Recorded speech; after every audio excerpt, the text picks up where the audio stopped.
दुनिया का सबसे दुखी बच्चा है जो अभी अभी पैदा हुआ है, लेकिन 80 साल के बूढ़े की तरह दिखता है। माँ उसे जन्म देते समय दुनिया से चली गई और पिता ने उसे एक नजर देखा और डर कर भाग गए। तुरंत उसे बाहर फेंक दिया। इसलिए उसके पिता ने उसे वृद्धाश्रम की सीढ़ियों पर छोड़ दिया। सौभाग्य से थोड़ी देर बाद वृद्धाश्रम के देखभालकर्ता ने उसे समय पर खोज लिया और उसे कमरे में ले गए। अगले दिन एम्मा उसे अस्पताल जांच के लिए ले गई, लेकिन जांच के परिणाम ने डॉक्टरों को भी चौंका दिया। उन्होंने कभी नहीं देखा था कि एक नवजात शिशु विभिन्न बुढ़ापे की बीमारियों से ग्रस्त हो और पूरी तरह से एक वृद्धावस्था की स्थिति में हो। न केवल उसके हाथ पैर के जोड़ अत्यधिक क्षीण हो चुके थे, बल्कि उसका शरीर भी धीरे धीरे क्षीण हो रहा था।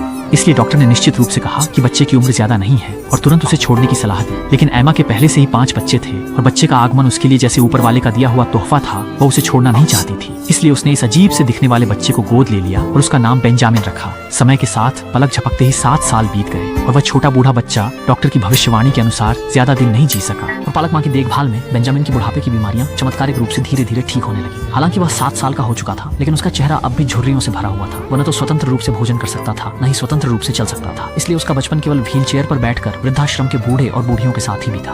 लेकिन जब भी वह बाहर के बच्चों को एक साथ खुशी से खेलते देखता तो उसका मन भी ललचाने लगता। हालांकि जब भी व्हील चेयर सीढ़ियों से नीचे फिसलने लगती तो उसकी माँ हमेशा सबसे पहले वहां पहुंच जाती और बेंजामिन की आत्मसंदेह के लिए एम्मा हमेशा उचित सांत्वना देती थी।